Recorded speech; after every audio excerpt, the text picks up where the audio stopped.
नजारे हैं Rajasthan international film festival यानी रिफ 2023 का, जहां पर रंगारंग सांस्कृतिक कार्यक्रमों के साथ अवार्ड की नाइट रही खास आकर्षण।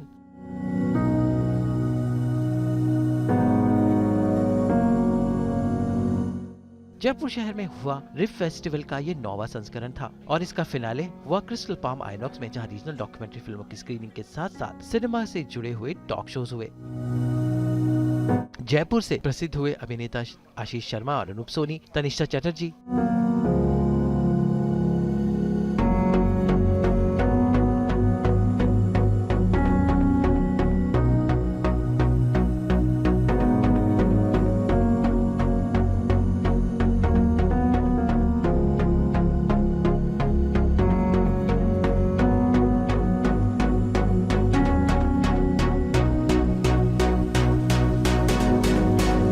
सीनियर बॉलीवुड कलाकार परीक्षित साहनी को खास अवार्ड से नवाजा गया।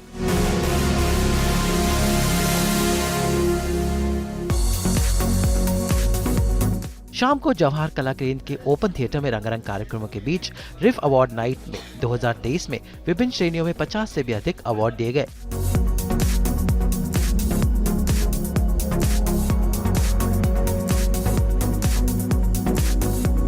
इसके अलावा प्रवीण कुमार को lifetime achiever award, Rajasthani cinema से जुड़े हुए लोगों को भी नवाजा गया।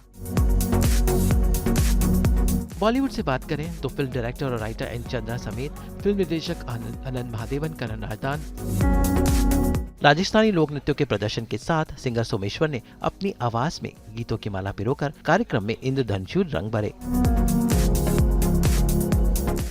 हम तेरे बिन अब रह नहीं सकते, तेरे बिना क्या वजूद मेरा, तुझसे जुदा अगर हो जाएंगे तो खुद से ही हो जाएंगे जुदा, क्योंकि तुम ही हो अब। राजस्थान इंटरनेशनल फिल्म फेस्टिवल की क्लोजिंग फिल्म रही करण राजदान की हिंदुत्व। इसके साथ ढेर सारे टॉक शोज, फिल्मों का प्रदर्शन और सिनेमा से जुड़ी हुई बातें इस फेस्टिवल का मुख्य आकर्षण रही।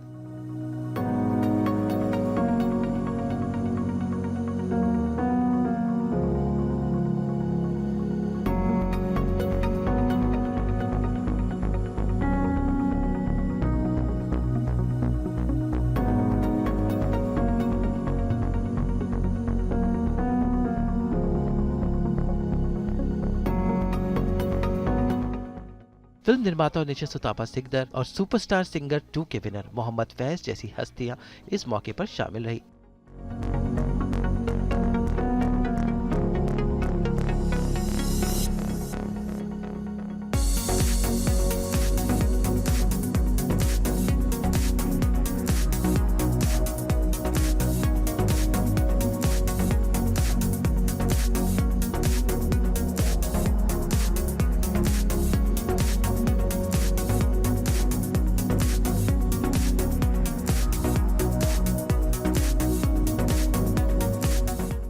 राजस्थान की मिट्टी के ऊपर जो मुझे चुकाना है, क्योंकि मेरे करियर में बहुत सारे गाने हमने किए, बहुत सारे गानों आप लोगों ने अपनाए हैं उन गानों को, और उन गानों में जो अहम किरदार रहा है हमेशा शायरी का रहा है। आपने पोएट्री की भी बात की, और मुझे लगता है कि मेरे करियर में एक बहुत बड़ा योगदान, एक बहुत बड़ा भेंट कहूँगा, आसमान से आया है, और उसका नाम है सईद कादरी साहब। इसीलिए मुझे लगा कि ये मेरा कर्ज है, या ये मेरे लिए सौभाग्य की बात है कि मैं इस राजस्थान की मिट्टी के ऊपर खड़े रहकर मैं सईद भाई को कहूँगी थैंक यू सईद भाई, थैंक यू सो मच। सबसे पहले फिल्म से शुरुआत की, लव सेक्शन धोखा, फिर आपने टीवी किया इतने सालों तक, फिर आपने वेब किया, फिर फिल्म की, फिर वेब कर रहे हैं। तो आपको कैसा फ़र्क लगता है एक्टिंग में?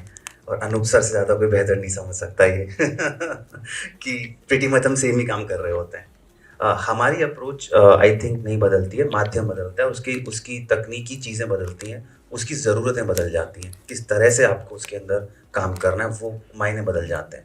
और जहाँ तक हम बात कर रहे हैं डिजिटल प्लेटफॉर्म्स की, फिल्मों की और टीवी की और अलग अलग माध्यम जो हमारे पास आजकल हैं कहानियाँ कहने के। माध्यम हमारे पास हमेशा से बहुत थे। जब टीवी प्रारंभ हुआ उसके पहले जब नहीं था, अब नाट्य शास्त्र था, जब हम नुक्कड़ नाटक करते थे, जब हम ये सारी चीज़ें करते थे, कहानियाँ हम तब भी कहते थे। किताबों में कहानियाँ कहते थे, कविताओं में कहानियाँ कहते थे, नुक्कड़ नाटकों में कहानियाँ कहते थे। तो माध्यम जैसे जैसे बदलते गए, कहानियाँ कहने के तरीके बदलते गए, ऑडियंस का उनको देखने का नज़रिया बदलता गया। और वैसे ही हमारी जो कला है वो इवॉल्व होती गई साल दर साल तकनीक के साथ। और आज जो हम सभी जो बात कर रहे हैं, जैसा आनंद सर ने भी कहा, और कि एक दौर था जब लिमिटेड सीरीज़ हुआ करते थे और हम तो खाली ऑडियंस, बहुत छोटे बच्चे थे सर जब आपके शोज़ हम देखा करते थे और उन्हीं पे हम बड़े हुए हैं। तो I think today if we are sitting here, it is I owe all these things to stories that you guys have said and that we have grown up watching. कोई चैनल बना देगा और फिर वो ये प्रूव करेगा, देखिए हमने तो कोशिश की थी कुछ अलग बनाने की लेकिन चला ही नहीं। अरे लेकिन भाई, अगर आप 10 जंक फूड दे रहे हैं और उसके बीच में आप एक हेल्दी फूड सर्व कर देंगे तो ऑब्वियसली जो खाने वाले लोग हैं कहेंगे यार ये फीका है यार, या इसमें उतना स्वाद नहीं है, वो जंक ज्यादा अच्छा है। आपको लेवल चेंज करना पड़ेगा।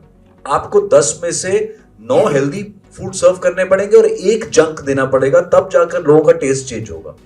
आपने टेस्ट बदल के और फिर उसी टेस्ट को कंटिन्यू किया और फिर आप ये अपने आप को बचाते रहते हैं ये कहकर कि नहीं यही कंटेंट चल रहा है आजकल, ऑडियंस यही पसंद कर रही है। आप तोड़िए ना उसको, मत दीजिए उनको ये जंक।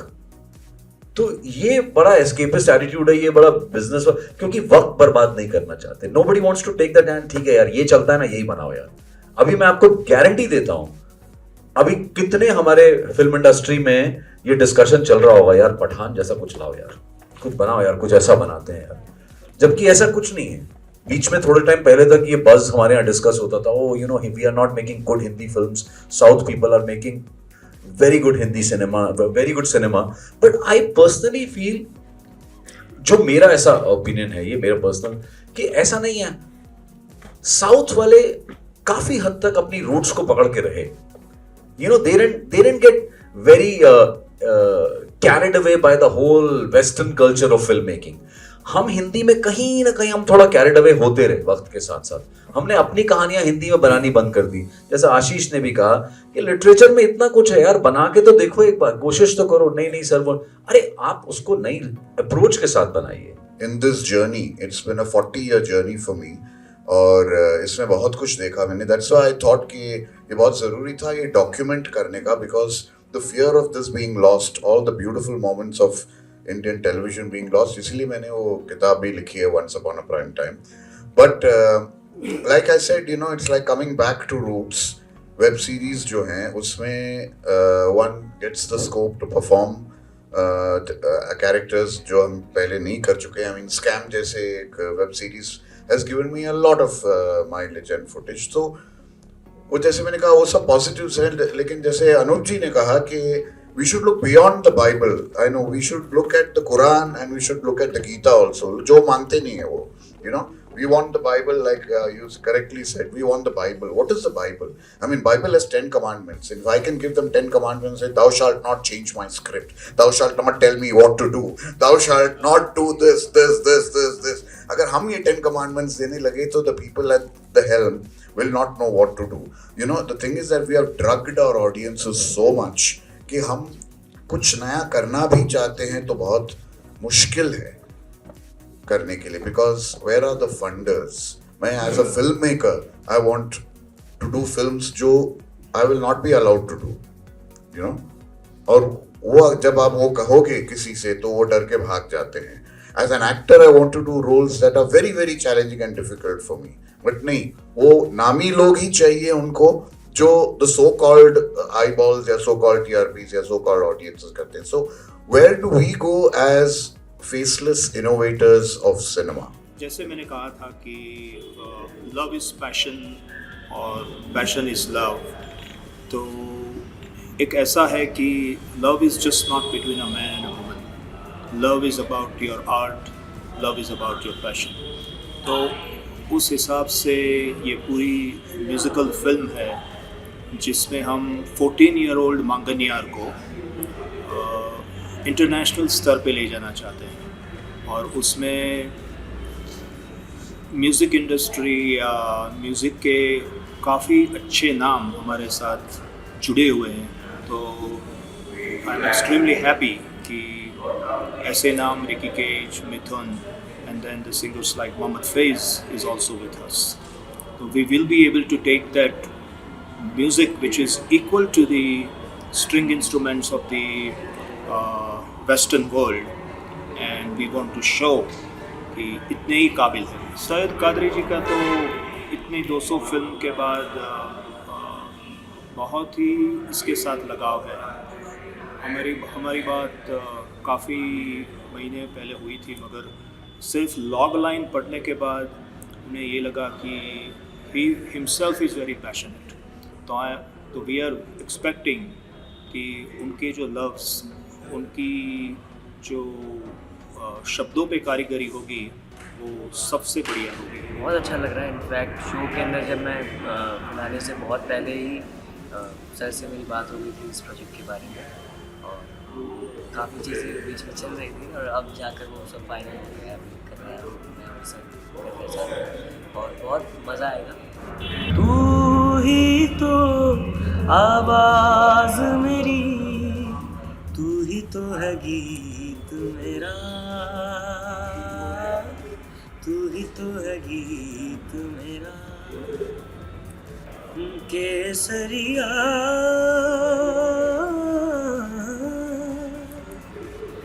बालमा रे बालम, केसरिया बालम आओ नी पधारो मारे देश रे, पधारो मारे देश। जी सर, बहुत पहले मैं शुक्रगुजार हूँ अंशु हर्ष मैम का और सौम्य हर्ष सर का, जो इतना अच्छा एक राजस्थानी आर्टिस्ट को प्लेटफॉर्म प्रोवाइड करा रहे हैं, और राजस्थान में इतना अच्छा एक आर्ट एंड कल्चर का जो एक पूरा प्लेटफॉर्म दिया है उन्होंने, जो बाहर से जो डेलीगेट्स आए थे और जहाँ से सिनेमा को एक प्रमोशन दिया है, राजस्थान में भी आज काफ़ी गवर्नमेंट ने भी काफ़ी सपोर्ट कर रही है। तो काफ़ी अच्छा लग रहा है कि अब आगे आने वाला टाइम जो है राजस्थानी आर्टिस्ट के लिए काफ़ी अच्छा रहेगा। और रिफ ने भी एक बहुत बड़ा एक इनिशिएटिव लिया, जो अभी 9th एडिशन था उसमें परफॉर्म करके बहुत अच्छा लगा, बहुत क्रेज था इस चीज़ का कि सभी लोगों को कि इस टाइम कैसा रहेगा, लेकिन इस बार और अच्छा सामने आया है।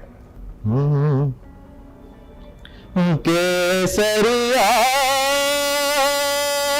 बालम आवे पधारो भारे देश।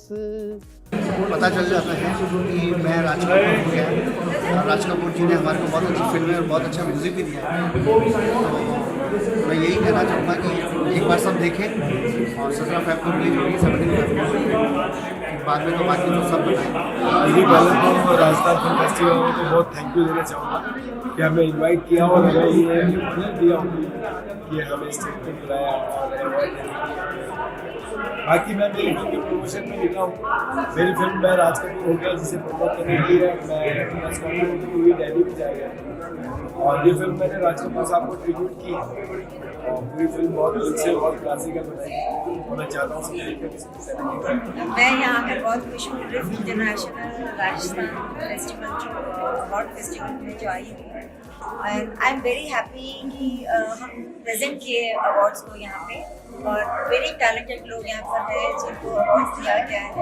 मैं बहुत खुश हूँ, स्पेशली हमारे फिल्म के प्रमोशन के लिए हम यहाँ आए हैं, और फिल्म का नाम है मैं राज कपूर हो गया, जो इस 17 फेब को रिलीज हो रही है।